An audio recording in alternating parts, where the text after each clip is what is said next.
Hello students, welcome back to SRM biology classes.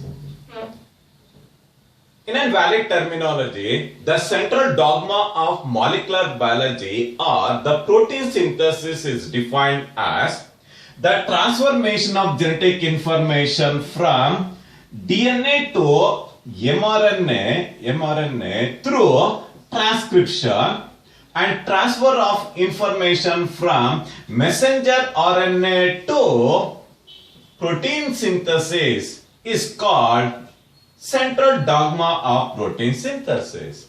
For the biosynthesis of proteins, we need the essentiality of translation. Yes, the two main important fundamental steps involved in the central dogma of molecular biology are the protein synthesis, or namely transcription and translation. Today, I will going to explain some of the important features with reference to the mechanism or the process of transcription. The phenomenon of transcription process takes place in the nucleus of the cell. In case of prokaryotes, it takes place in the nucleoid region. The process of transcription is the first step involved in the central dogma of molecular biology for the biosynthesis of messenger RNA. To convey the genetic information from nucleus to cytoplasm, we need the essentiality of messenger RNA. In invalid terminology, the transcription is defined as the process of copying genetic information from one strand of DNA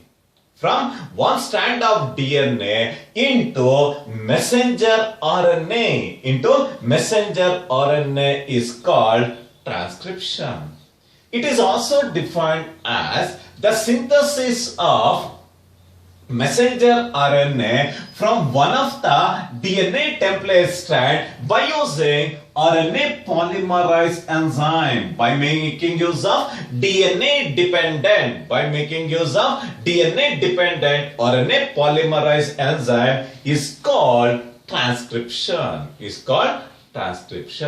It takes place in the nucleus.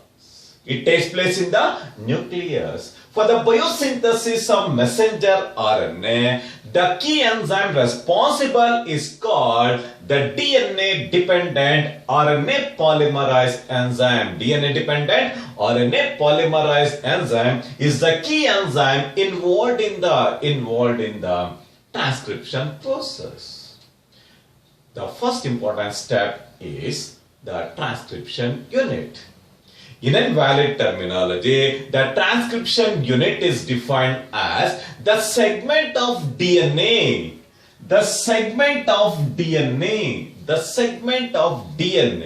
that takes place in the transcription is called transcriptional unit.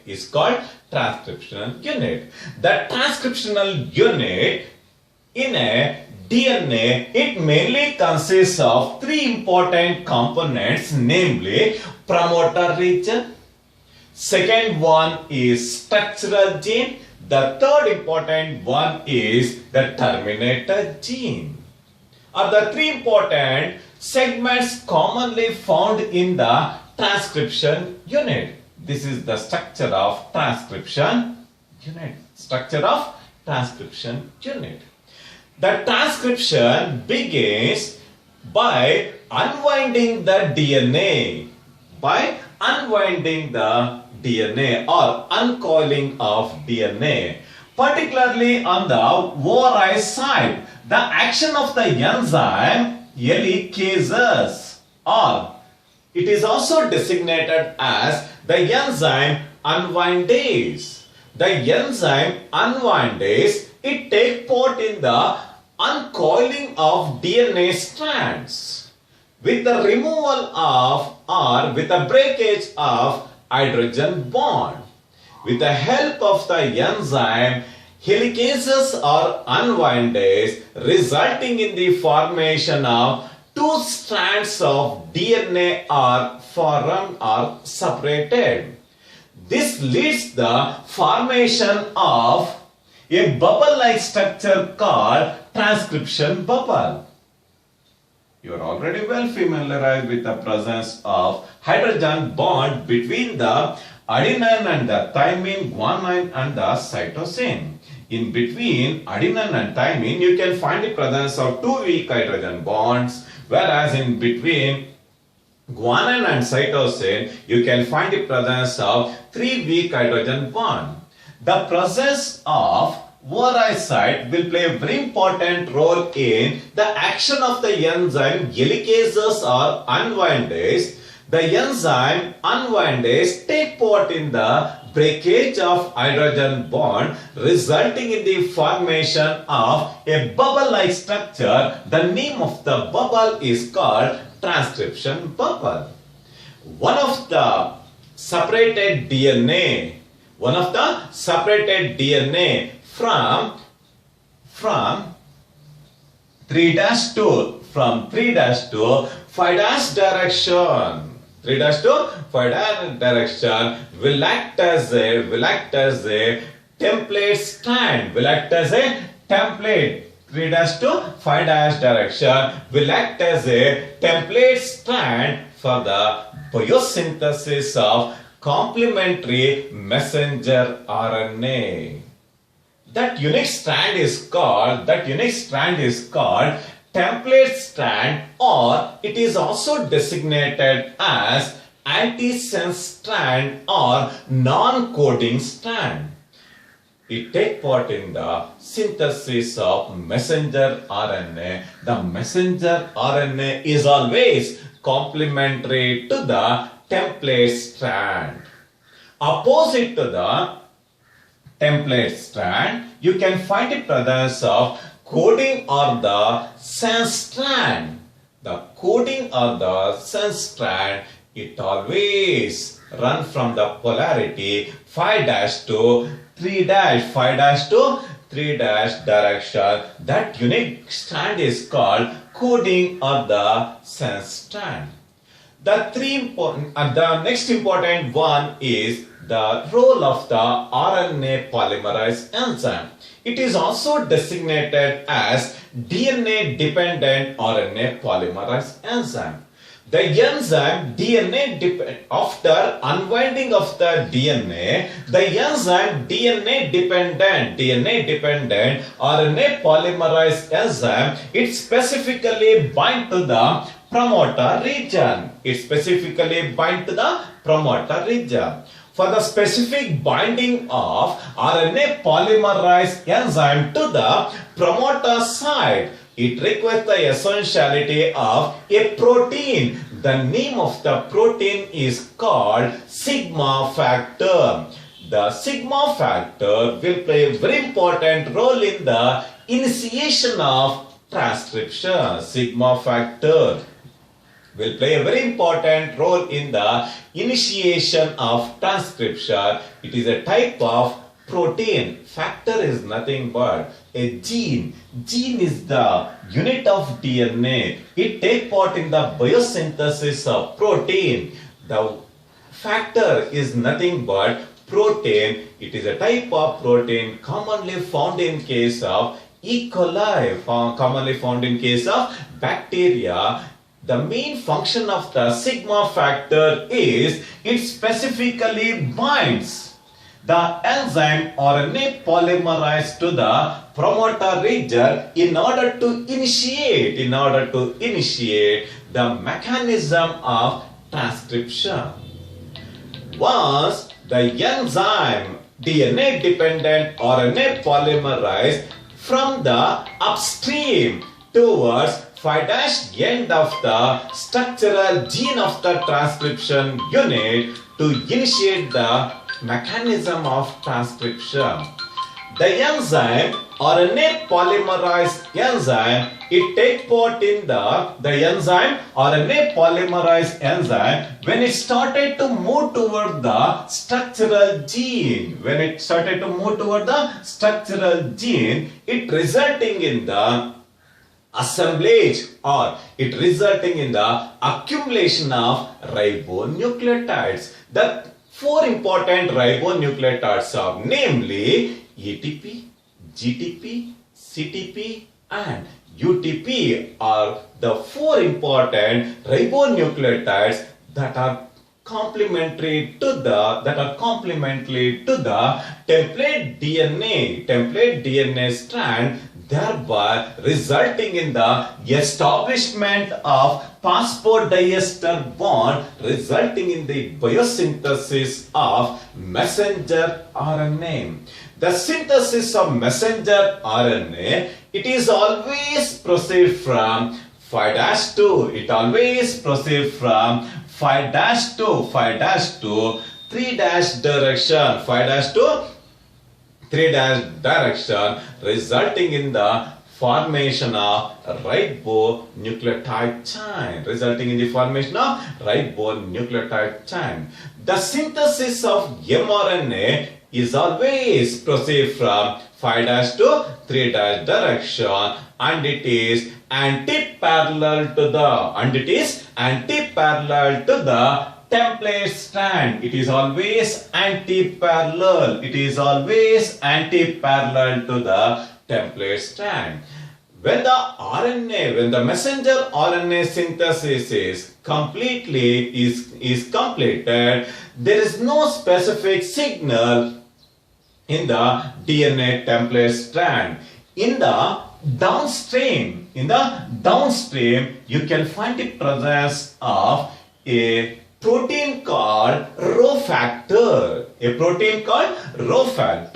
That protein in the downstream, it does not allow the further movement of the RNA polymerase in order to take part in the assemblage of ribonucleotides, thereby resulting in stop signal.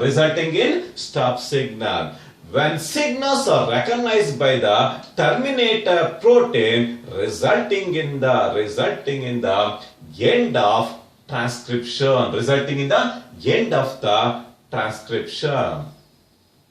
Soon after the end of the transcription, the messenger RNA synthesized in the nucleus. The complete process of transcription takes place in the nucleus. Through the nuclear pore, the messenger RNA is released to the cytoplasm in order to convey the genetic information from DNA to protein synthesis, in order to take part in protein synthesis. Once the new RNA is formed, RNA polymerase get detached from the DNA. Again, the two strands of the DNA are subjected to rewinding with the help of windase enzyme.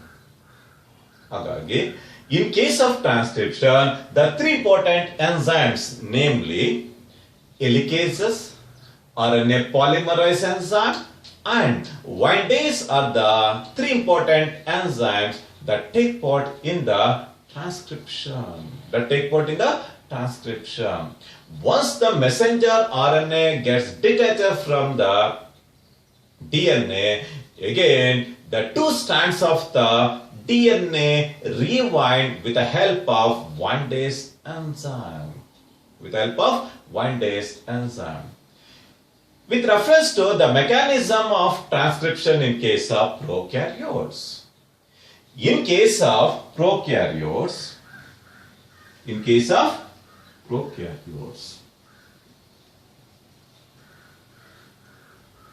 the messenger RNA contains only the exons.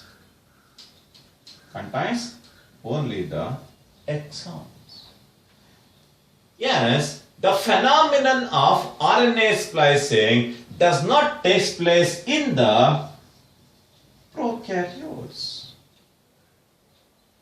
After the biosynthesis of messenger RNA,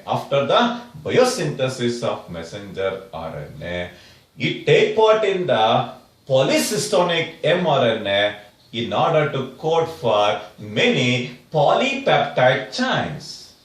Yes, in case of prokaryotes, the complete genome is transcribed into polycystonic messenger RNA.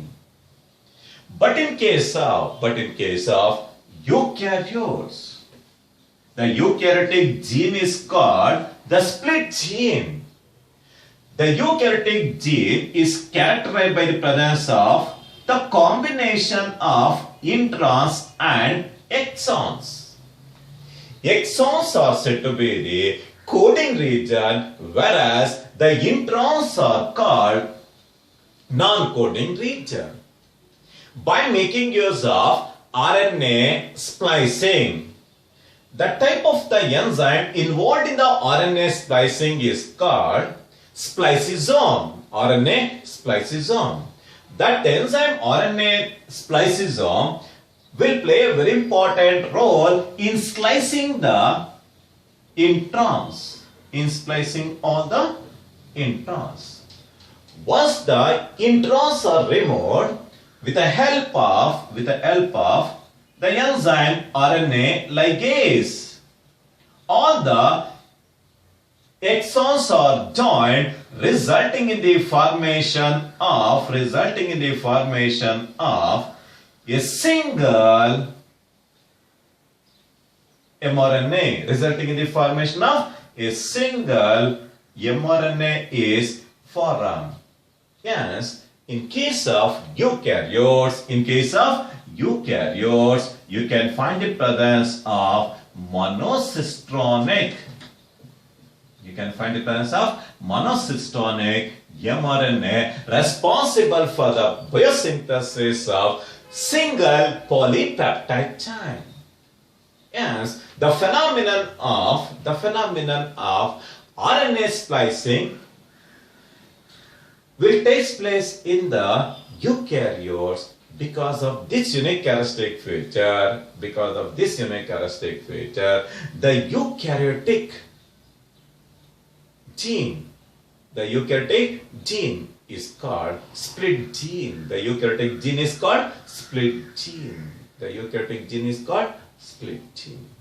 This is with reference to RNA processing in case of prokaryotes and in case of eukaryotes. Just for the remembrance, in case of prokaryotes, you can find presence of polycystonic mRNA. It contains many exons. The complete genome is transcribed into